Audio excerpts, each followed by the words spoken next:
So it's rare that I'm actually excited, is probably the wrong word, but privileged to be on stage with such a diverse and interesting group of people, actually. We usually cobble together groups of people at the last minute. Some people leave the group.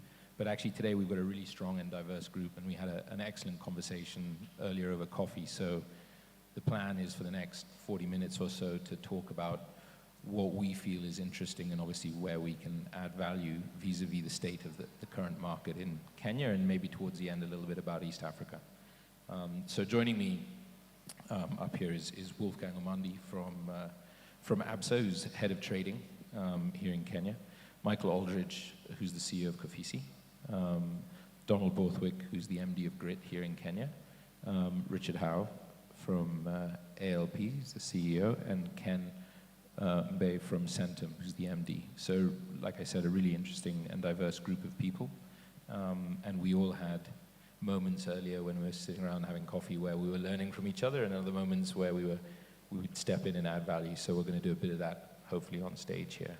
And unfortunately for Wolfgang, the first point on my list of questions was around where interest rates are going, where the shilling's going, and that state of the market, and he is definitely the best qualified on this panel to talk about that. So I think I'm going to start with you, Wolfgang, and ask you to just talk us through what's been happening to the Kenya shilling over the last kind of 12 months, and the interest rates, and what can we expect going forward as well. So feel free to monologue for a little bit, and anybody else, we can chime in as and when. Thank you very much, Mark. Good morning, everyone. I was hoping Mark would start with interest rates and then follow through with the currency, but he's flipped it over. But having said that, looking at the currency, I think we have been in a period of a bit of turbulence, and that is largely to several factors. Of course, one is the structure of the economy. We tend to import almost 3 times, if you will, more than we export. So that already puts the currency at a disadvantage, if you will. I think the other factors are well known. We, of course, did see the world coming out of the COVID pandemic, if you will. And with that, we did see global inflationary pressures begin to tick up. That was followed, of course, with fairly aggressive rate hikes from the US and other developed economies, which to some extent did suck out some of the flows that typically would come here to make investments, whether in bonds or in property and so on. So obviously the shilling was at a disadvantage. Then you recall the war in Ukraine did put a bit of strain on oil prices and also some of the commodity prices. So overall, that did put, the currency under quite a bit of pressure. The outcome of that, of course, was a bit of decoupling. So we did see, because of, what, has largely been described as a shortage, and maybe a bit of lack of price discovery and maybe lack of liquidity in the interbank market did kind of create a bit of a storm.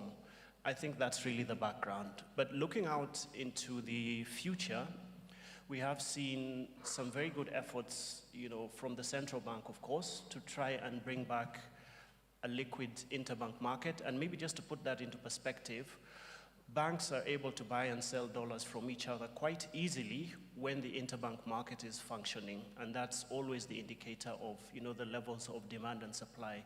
So without that, banks or commercial banks were a little constrained in terms of how to access dollars if, for example, you didn't have.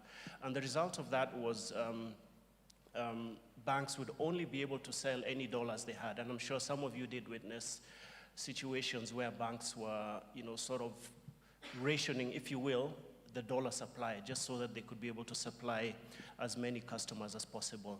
But like I said, having said that, we are coming out of that, and we are seeing some good initiatives from the central bank to try and bring back some, liquidity and price discovery in the interbank market.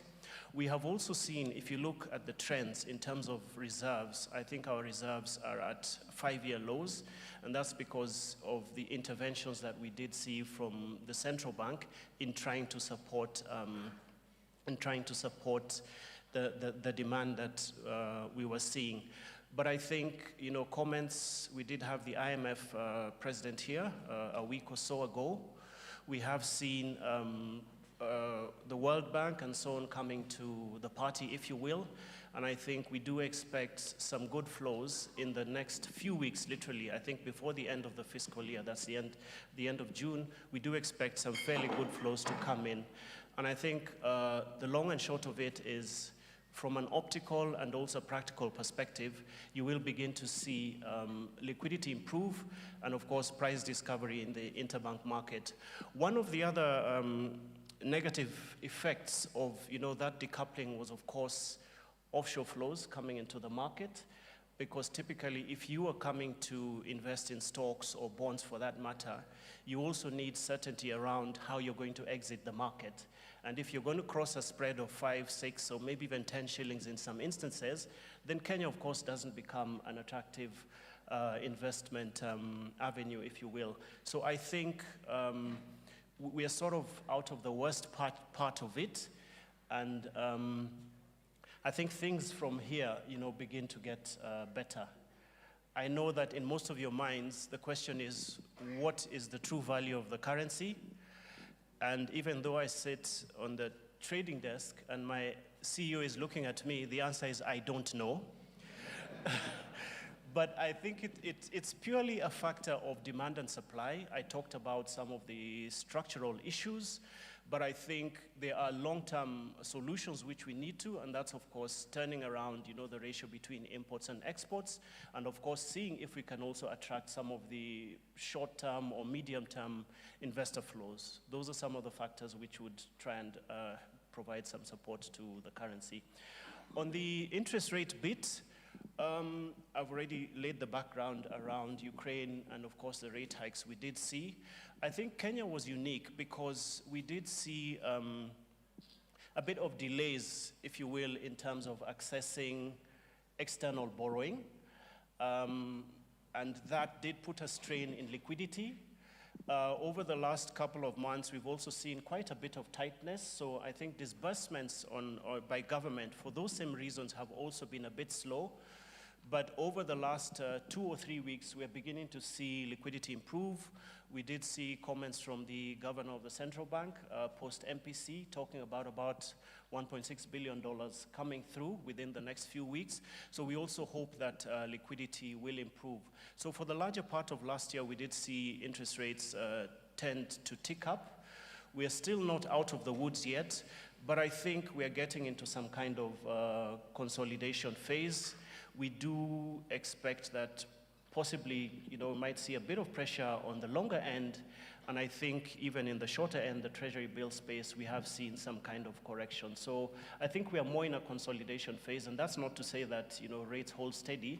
It's just that the 100 to possibly 200 basis points raise, across the yield curve is somewhat tapering off. So less pressure there going forward. Thank you. Thank you. That was awesome. I kind of wish your seniors weren't in the team, but I still think you did very, very well. Has just a side question that came to me. Have the rains helped at all over the last couple of weeks? Yeah, thank you. That's something I should have mentioned. So obviously, out of the Ukraine issue, we did see some of the imported inflation, particularly, the food, wheat, for example. And then Kenya has also been through a fairly long drought cycle.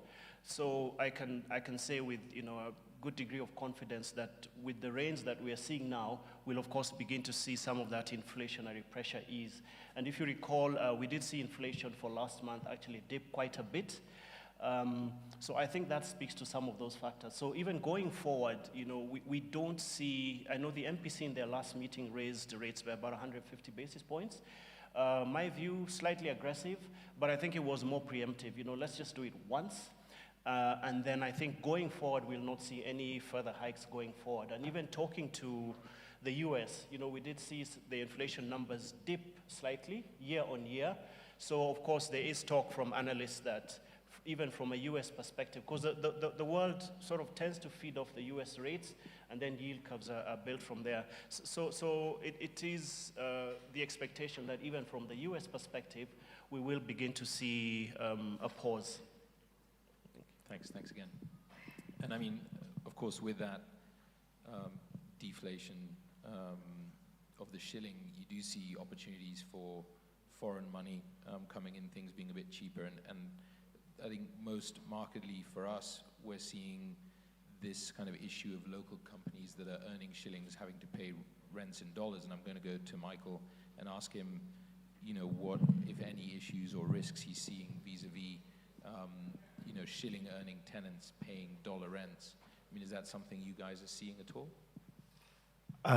Well, as an enterprise-focused provider, the majority of our clients pay us in US dollars, which is something that we work hard on. Our rents are actually mostly in US dollars, so we're somewhat hedged.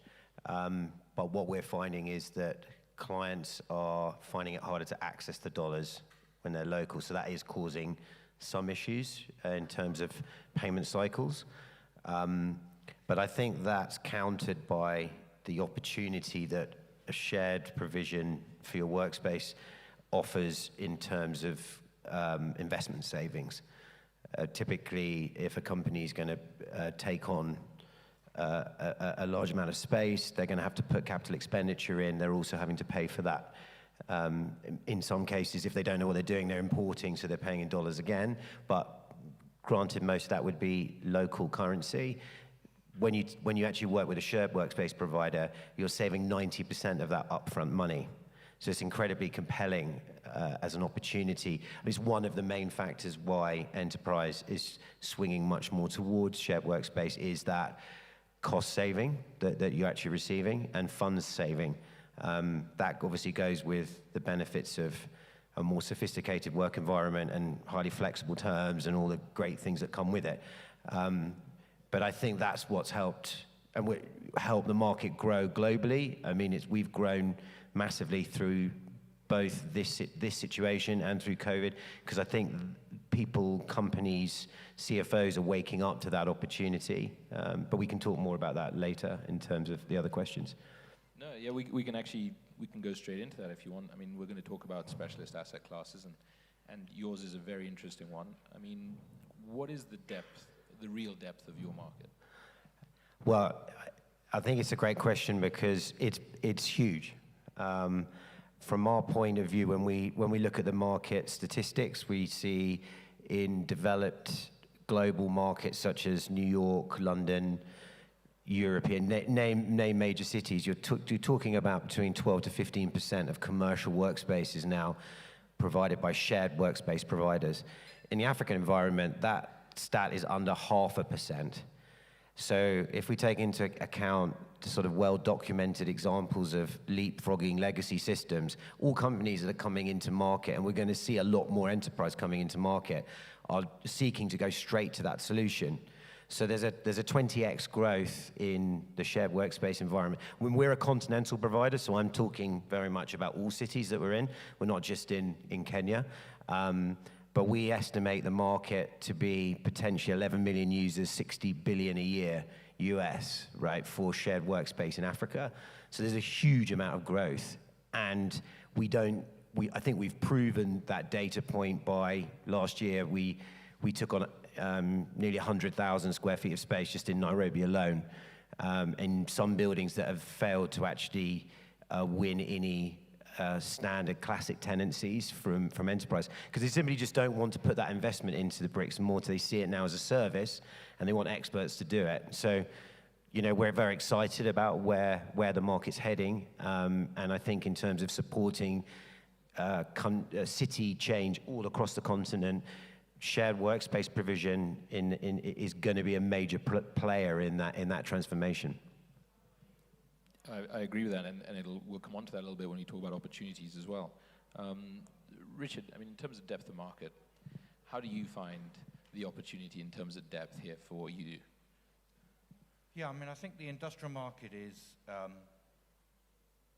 sit here after having done this for 5 years, and you look at the rent rates that you're getting now, in dollars compared to where you started 5 years ago, and you think, these are the same, why are they still the same? But then you sort of look at the bulk of the industrial market here, which is still very much a traditional go-down market, and you look at their rent rates, and both in local currency terms, definitely in dollars, those have really, really fallen out of bed. So I think the market is still very much divided between that premium sector that we're in and that local market. I think we now see that premium market is really beginning to expand for a far wider range of users than it was when we first started. So if you look at other markets in the world, other emerging markets, the market, in the same way that you look at those statistics, those buildings work everywhere. You're not reinventing the wheel, so you know there's a lot of demand for those. Coming in terms of multinationals, you can look at the Kenyan startups here who've used our buildings, have got enormous value out of them. So I do see quite a lot of depth in it coming, and I do think it's sort of turned the corner for us in terms of that sort of marketplace. So I think it's been at a certain level, a flat level for a few years, and certainly it was tough at the beginning, but I do think it's really turned the corner now. Do you think it's fair? I mean, whenever I travel, people say to me, oh, well, Africa's this massive market. Kenya's a massive market, you know, we're the size of Spain in terms of population. So there should be, you know, the one I always get is hotels. You know, there's so many hotels in Europe. There should be way more hotels in Africa. But do you find that that's not, now that you've been here 5+ years, do you find that that isn't consistent given the type of demographics we have? Yeah, I mean, I think in terms of industrial, it's a bit like talking about skipping down in terms of moving through industrial things. So I don't think you're going to see those vast industrial parks that are very much sort of mono industry type industrial parks. And I think a lot of those have been built in other, not necessarily in Kenya, but in some places in Africa. And those have not worked. They've not been part of a fully integrated supply chain. They've been put up without the necessary support around them. If you look at, I think, the sort of buildings that you will see come through in the next 5 to 10 years, they will be focused around e-commerce, fulfillment centers, and not necessarily. So you'll almost see the Kenyan East African industrial market skip a generation of buildings in that respect. So, and I think the demographics you see, if you look at businesses, I mean, if you look at one of our tenants, big tenants, Copier, you know, that's a really Africa-focused, innovative e-commerce solution for Africa. It's not a business model that's been imported into cut and paste from Europe. And I think you'll see those sort of businesses using those sort of buildings rather than perhaps the last generation of buildings that you saw in Europe or North America. Yeah, I think that's fair, and we'll talk a little bit about that jump in a minute. Donald, from your perspective, I haven't forgotten you, even though you're miles and miles away and don't even have a mic. What are you guys as investors seeing as opportunity asset classes? What kind of stuff are you looking at, really excited about or interested in at the moment in this region? Thanks. First off, we remain incredibly bullish about Kenya and East Africa. And, you know, we're seeing great cutting-edge building types and approaches coming in here. And, you know, ultimately, there's no reason why they work so well elsewhere that they won't work here. So, you know, in terms of the really specialized buildings, you started to see data centers coming in here. That's an asset class that we're very interested in. You know, industrial manufacturing is clearly something that we're also looking at. And as a group, hospitals, you know, I think there's still a huge deficit in healthcare. And yeah, I think that's the exciting thing. You know, to call it normalization is probably wrong, but you know, things that there's exceptionalism in every country, but ultimately systems that are proven are working really well will eventually arrive here and show that they work well. So yeah, we remain really excited. See lots of opportunities. And I mean, regarding the dollar question earlier, I mean, from your perspective, is it interesting for this market to turn into a dollar-based economy, or would it be more interesting for it to stay as a local currency economy? Yeah. Well, I think the economists would be, and the state would be horrified at dollarizing. I mean, I think we've seen disasters, or some on our continent. So yeah, you'd hope that the national currency remains strong. Yeah, it's a challenge for some of our tenants. We predominantly work in hard currencies. I think that may be economics 101. It loops back to the sort of the interest rates. So where we dollar funding, we don't want to end up in a sort of a currency mismatch. But I think what we're all hoping to see is the growth that's going to happen here for sure will mean that your currency will just start getting stronger. Import substitution and stuff. So yeah, I think at times there's going to be, let's call it indigestion. But I think the trend is good. Yeah, I think we can all agree with that sentiment. Michael, and we talked about it with Richard a little bit, this idea of jumping or leaping forward, which we as Kenya and in many places in Africa we've seen, be it the mobile phone revolution and what we've done with mobile money and all that kind of stuff. But from a real estate perspective, we are leaping forward, but at the same time we're leaving some legacy assets behind. I mean, in terms of what you do, is this an opportunity from your perspective for the grade B stock to be repositioned? Is there an opportunity there? Yeah, I think it's a great point because we were talking earlier on that technology is allowing all African cities to be able to move much faster, but the difference in these environments compared to some global markets is technology is helping the current infrastructure of property and real estate run more efficiently. There's a marriage. What unfortunately we have here is we've got high smartphone adoption. We've got technology that's reaching everyone, but we don't have the physical assets to back that up. Now, that creates kind of two opportunities. One is grade A new developments, and obviously repurposing grade B. Now, there's enough opportunity to build new buildings that the grade B is suffering. I mean, one thing I was going to say in terms of everything we're hearing, and it's a great panel and to be on with everyone here, but we're all in the old euphemism, sort of, we're in the picks and shovels business. We're here to support the great surge of the companies that are coming in. But in this environment, the transparency of technology means you've got to have a quality product. You've got to be bold. You've got to build the service standard and physical spaces that the future needs. So I think in that context, I think everyone here on the panel would rather be positioning new style buildings, but that requires developers and people in the audience here to be bold, right? And to put up the right kind of assets. Because the data tells you globally, when you put up the right kind of assets with the right kind of thinking, and it is as much about the thinking in the wider ecosystem, not just your building, tenants will come, right? And I think we've proven that. I think colleagues on the panel have proven that when you put the right real estate up, it will find sensible users. It's not to say you can't transform the old, and in many ways, from our point of view as a shared workspace provider, landlords in older assets have a bigger appetite to support that transformation. But the message really to new investors is, think about the downstream, be more involved in how that service is being able to be provided, specifically when it comes to workspace, because that's what tenants are looking for. It's not as easy as it used to be, and you need partners like us to be able to support, and what will become higher yields for you and higher returns. So in terms of the demand and the line of people, or the queue of people coming or trying to come into this market from an occupier perspective,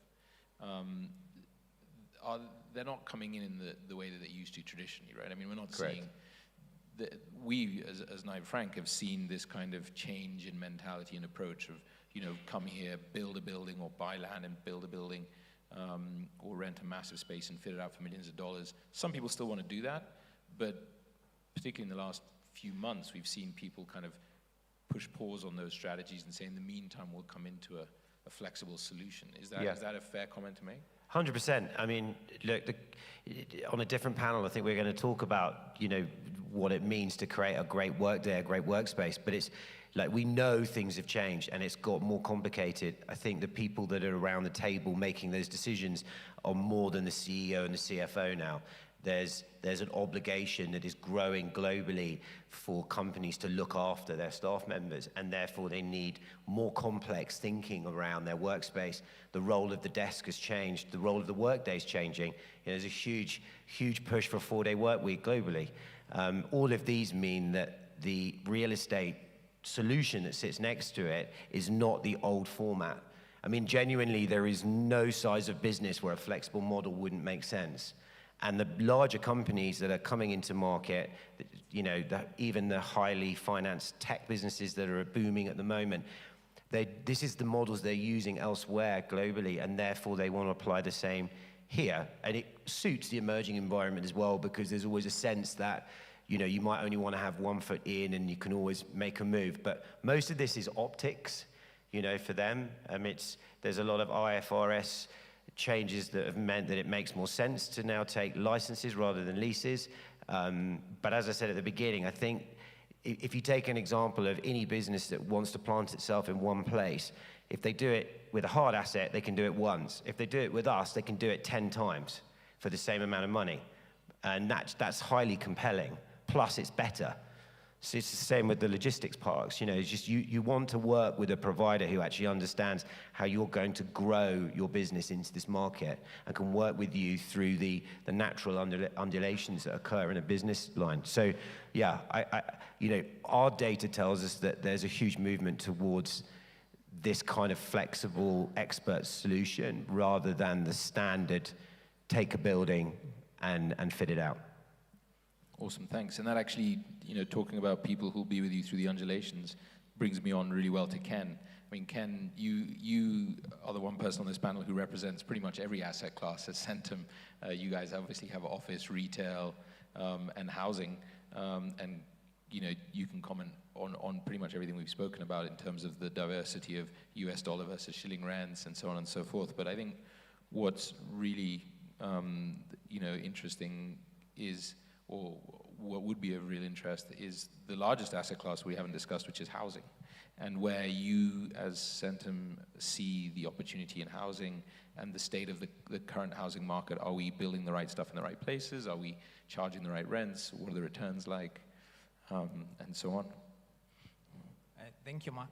So I'll start with the size of the market. Today, 3.6 million households in Nairobi are tenants. Of those 3.6 million households, 80% would be raw costs and social housing. 17% would be affordable, but let me upgrade it to mid-market, where rent is above 12,000 shillings. So if you take your numbers, that would be 600,000 homes. In Nairobi today, they pay rent, they are not landlords. If you take that 600,000 homes, the supply, 86% is supplied by individual developers or retail owners, the ones the CEO described as they keep building in stages. So that would be approximately 520,000 homes supplied by retail investors. 5% is what corporates like us supply. So 5% of 600,000 is 30,000 homes is what corporates supply from a rental perspective. Another statistics is 9 in every 10 Kenyans are tenants. I think if we did the statistics in this room, that would be the reflection. The opportunity we see is in affordable housing. Affordable means 2 million shillings to 10 million shillings. That there is the depth and there is the demand. It's hugely undersupplied. Where people are renting, they are paying a premium to the environment they are staying in. Their building is nice. There are no amenities. There's no infrastructure. There's no sewer line, water reliability. If you fix those, the market is quite deep. given the uncertainties that have happened around the entire real estate supply chain, we are reimagining how we do business. So we are partnering with all the partners in the ecosystem. We want to move to where motor vehicle manufacturing is. So if you look at the motor vehicle manufacturing, because they have integrated the asset finance element, people who buy trucks that are priced at 10 million shillings don't see the truck as 10 million shillings. They see it as a 200,000 payment per month. So long as that truck can generate 200,000 shillings and above per month, it becomes affordable. So if there is mortgage funding for the customer, and we start seeing a 2 million shilling house as 20,000 shillings per month, or a 10 million shilling house as 180,000 shillings per month, then this market has been paying rent that is almost equivalent to that, will change the ownership dynamic in it. If I look at the regional market, the pent-up demand in Kenya is in excess of 2 million houses. If we look at Uganda, it's in excess of 1 million houses. The supply per year is less than 50,000 units in Kenya and less than 50,000 units in Uganda. The annual demand, given the population growth and the rest, and the urbanization, is more than 200,000 units. If you focus on my 17%, then even for the next several years, that demand will not be met. These are a huge opportunity, but we need to work together with the financiers and work backwards with the manufacturers of construction inputs and get a product that fits the end customer, who is the tenant, and give a product that works. I also speak to the industrial park segment. We have an agricultural-based industrial park in Vipingo, which focuses on cashew nut. So we created a cashew nut plantation on 200 acres, got an industrial value addition enterprise to come and set up. They have set up, but the demand that they require of cashew nuts is 6,000 metric tons per year. We've been buying, and the supply we've gotten the entire Kenya is less than 4,000 metric tons. So what the impact is on that coastal region is we can bring farmers together to then plant and change the economic lifestyle. So if an industry has a backing of raw materials, the opportunity is quite great. And you, as Centum, cover the full spectrum of residential as well. I've seen some of your higher-end residential. Is there as much demand at the high end as there is at the lower end? I mean, obviously different quantum, but for the supply that's being developed, are you still seeing strong demand for high-end residential? We've participated in every market segment. High-end, I mean 30 million and above. That market is not deep. It's quite challenging to meet the needs and expectations of that market. So if you're building 50 to 100 units per year, then maybe it works. There's a market between 15 to 30 million shillings, which I would say mid-market. Yeah, it's there, but not as deep, and banks are not interested to fund, nor are SACCOs interested to offer financing solution. But there's a market that is 2 million shillings to 10 million shillings, whether it's in Kenya or Uganda or Rwanda. That market is deep. Banks can confirm they fund 100%. There's the KMLC funding, up to 8 million. They provide affordable mortgage at 8-9%. SACCOs also fund that market segment, and the bulk of Kenyans stay in those houses. So there's huge demand, and it's also attractive to the diaspora market, who are paying in dollars, which allows you to raise capital in USD. So the other component that has a huge mismatch is the funding to the developer and the funding to the investor who is buying the unit. So the developer gets a 24-month funding to fund construction, which we do very well. But the customer who is buying, making milestone payments, is not able to qualify for mortgage from the financial institution. So they run then the duration of paying. If we had change in the funding structure, where you have 5 or 7 year funding, then you can do a lot of build to rent model, and the rent would be sufficient to cover your facility. It would also allow developers to take bigger chunk of projects. And if the customer funding is also in place, then you can recycle your capital quicker. So from that perspective, the buy-to-sell model is really the only one that makes sense, or is there an opportunity to develop and then hold those assets, or does it necessitate sales given the way that the financing is structured? So if you're looking, because we are an investment outfit and you're concerned about returns, you have to have a shorter cycle of capital, which build to sell works. If you're a typical Kenyan, like myself and many others in the room, and you just want a stable rental inflow, and the rental yield is none of your business, you want to own an apartment block, then you take a long-term view, you build to sell. But if the providers of capital here give 7 to 10 year or 5 to 7 year facilities, then there's a huge untapped, unmet market that is the rental market. And where today people are overpaying and there are no amenities, we can really organize that market and support the retail homeowners who have been supplying the market. Then corporates can take a bigger chunk. The largest investors are not in this room. They are business people elsewhere. And they don't even spend a coin advertising or speaking in forums. I don't know if EAPI will thank you for that comment, but but no, it noted. And you know, the development finance institutions are very interested in the affordable housing piece because of the social element.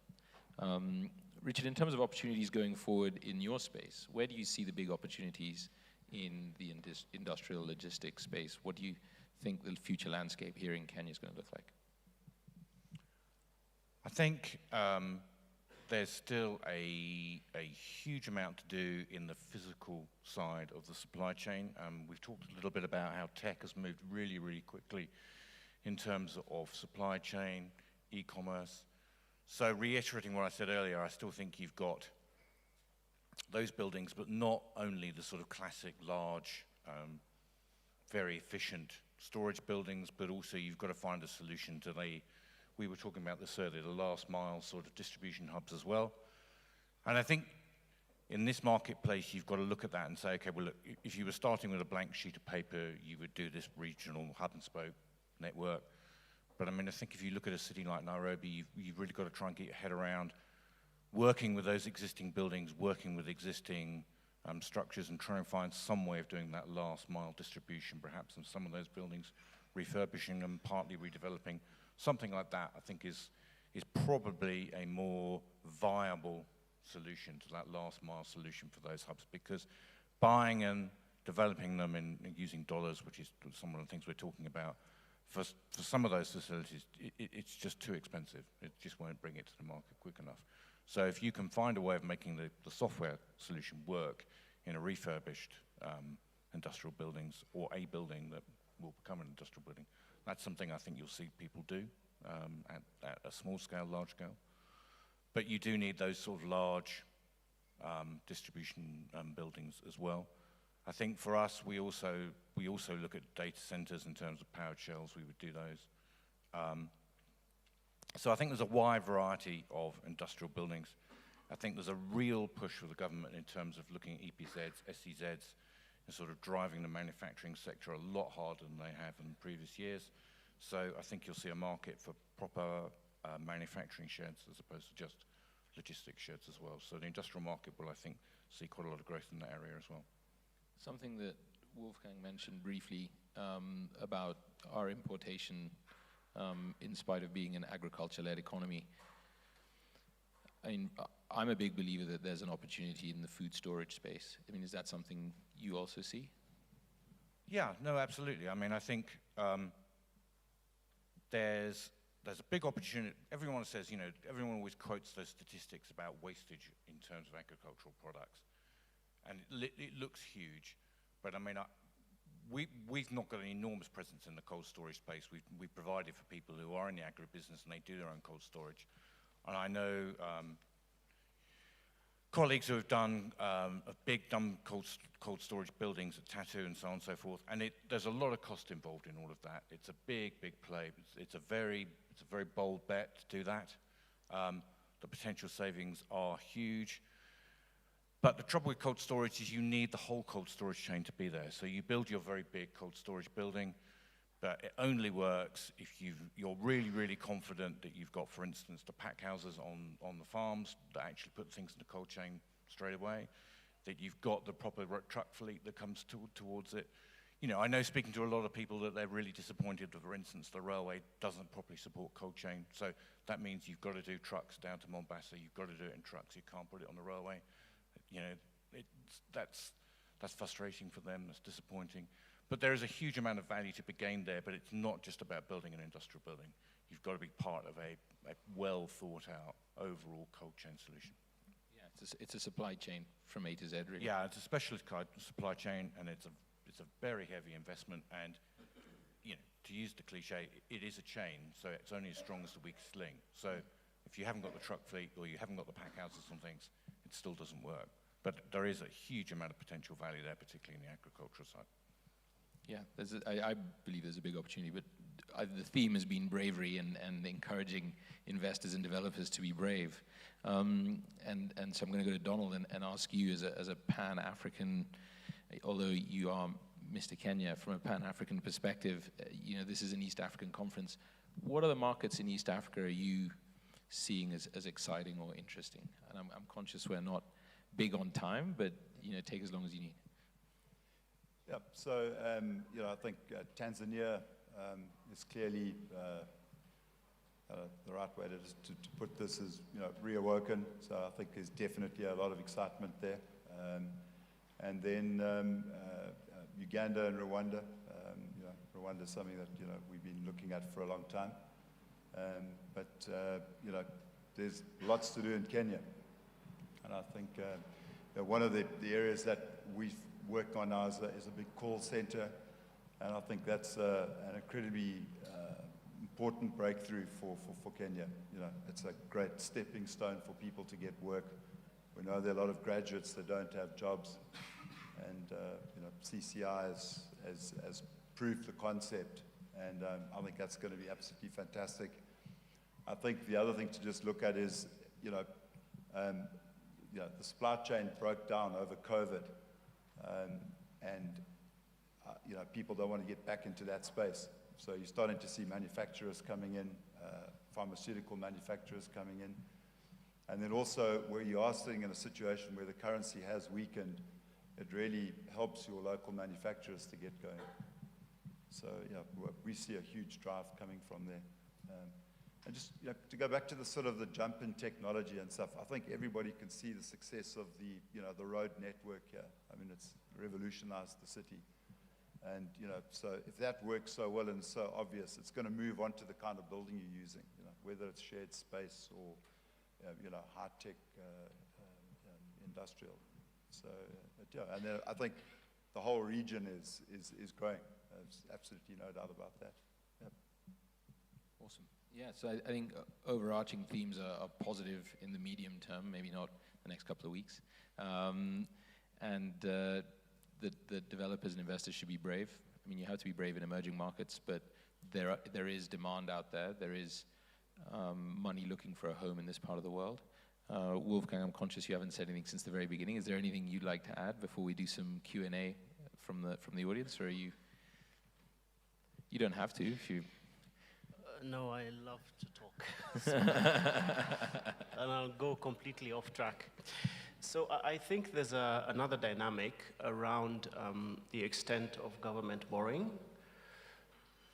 If you look at, you know, for example, domestic borrowing targeted at about between 400 to 500 billion a year, which is quite a bit. And in that sense leads to some crowding out, if you will, to some extent, you know, considering lending to government is just literally paperwork, whereas lending to property requires a lot of lawyer intervention and valuations and so on. So obviously it becomes a bit hard. I think one of the solutions that comes to mind is, an element of PPPs when it comes to mostly infrastructure projects, because that consumes quite a bit of funding. And maybe with that, then you begin to see a lot more liquidity, or maybe a lot of us financial institutions trying to see how we can partner a little bit more with yourselves or maybe other sectors that are looking to access financing to expand their businesses. Thanks. Awesome. I mean, the one thing we didn't actually talk about was retail.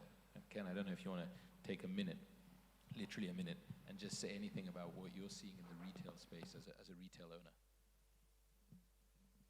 So the trend we've seen in retail is it's getting smaller, but going to the neighborhoods. So like the supermarkets we've seen around, they're not taking bigger spaces, but they're moving to where the customer is, setting up smaller shops that are more successful.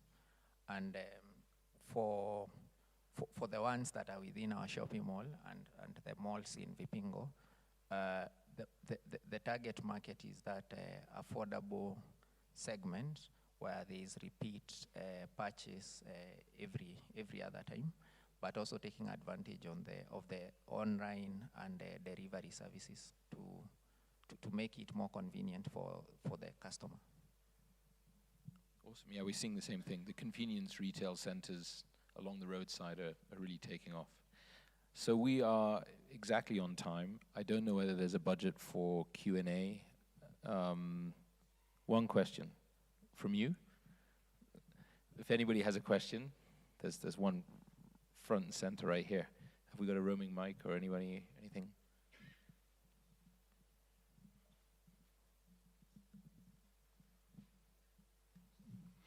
Thank you very much of picking me to be number one to ask a Q&A. This goes to Kenneth Mbaye. He explains very quietly, and Omondi is eloquent. Number one, Kenya is a regional hub, and we are having this turmoil in the DRC Congo, M23, in Khartoum, and recently we had weekly protests in this country.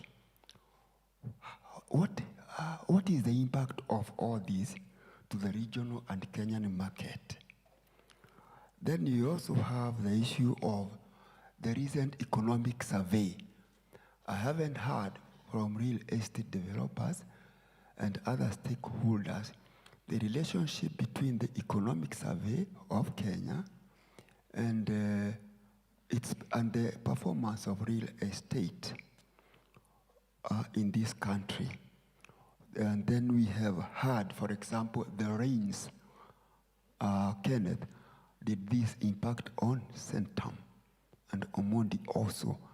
And Omondi talked about the drought, but I didn't really catch that one up.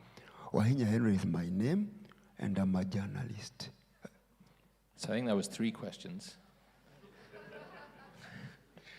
So choose one. No, I think to start with, the initial question about the political turmoil, if you want to call it that, in Kenya, we have seen a little bit of a step back, a little bit more consideration from international clients who've been talking to us about coming into the market. I don't know whether you guys are seeing something similar, but it actually, people who are taking longer term decisions about this market are still very confident about the market. So the longer term impact, we believe, is not going to be that significant.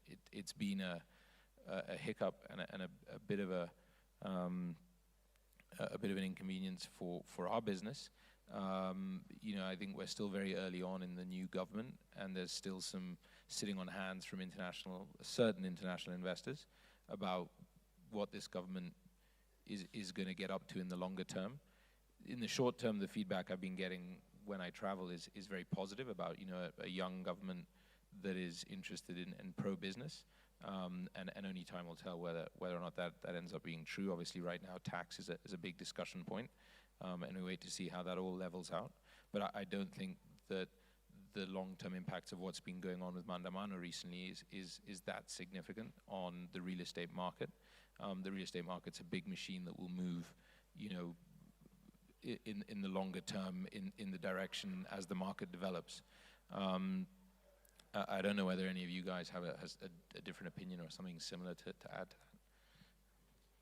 Thank you, Iro, for the question. You asked me the question while looking at him, so I don't know which question to answer.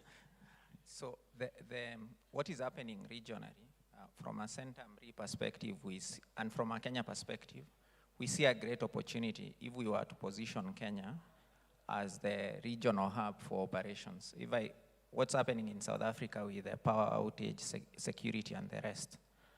Kenya, there is relatively stable power and the rest. What is happening in Ethiopia, and with the industrial parks they had set up, those can move here. What is happening in Congo and Sudan and the rest? Businesses that run operations there can be in the 2 million square meters of office space that is being developed in the pipeline. And the experts who sit in those markets can be seated here and taking the 160,000 houses that are being developed. What is happening in the region, if you fly today into Dar Airport, you'll see the influx of experts and people from other markets who I don't think are necessarily tourists. They are business people pursuing opportunities. I feel Kenya, we may be missing a huge opportunity that is on our way. If it's positioned differently, we can be a regional gateway. Very quickly, I think Kenya is the regional hub, and I think the government is very conscious of keeping that position. I think the proposals they're making on the SEZ, EPZ regime recognize that and try to make that, secure that position. There are people who come to Kenya and then look at the tax rates and electricity rates and then go to Tanzania. We've seen a few of those recently. In terms of political disruption, like Mark, I think it's at the moment, the current rate, it's a hiccup rather than a serious problem. Thanks. And I know we only partly answered it, but we're going to get pulled off stage if we don't leave. We're around for the next couple of days, so come and grab us if you have specific questions for us. And otherwise, it's for me to just thank the panelists. Thank you very much, guys. Pleasure. Thank you very much.